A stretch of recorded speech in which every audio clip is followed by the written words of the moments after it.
Information passing methods in ASP.NET.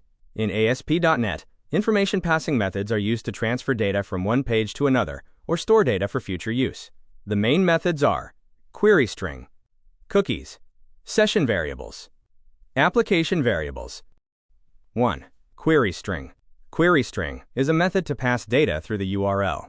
Example: www.site.com/page2.aspx (name equals Rahul and age equals 20).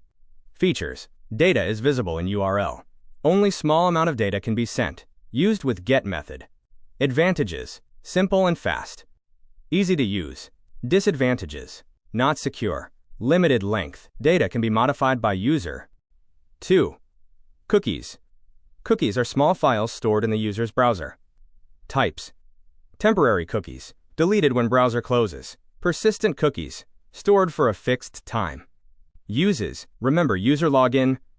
Store user preferences. Advantages: stores data for long time. Good for personalization. Disadvantages: can be deleted by user. Not safe for sensitive data. 3. Session variables. Session stores data on the server for a specific user. Features: each user has separate session. Data is secure. Deleted when session ends. Example: session username equals Rahul. Advantages: more secure. Large amount of data can be stored. Disadvantages: uses server memory. Session expires after some time. 4. Application variables. Application variables store data that is shared by all users. Features: stored on server.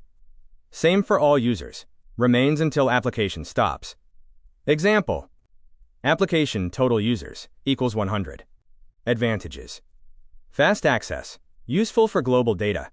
Disadvantages: not user specific. Data can be overwritten.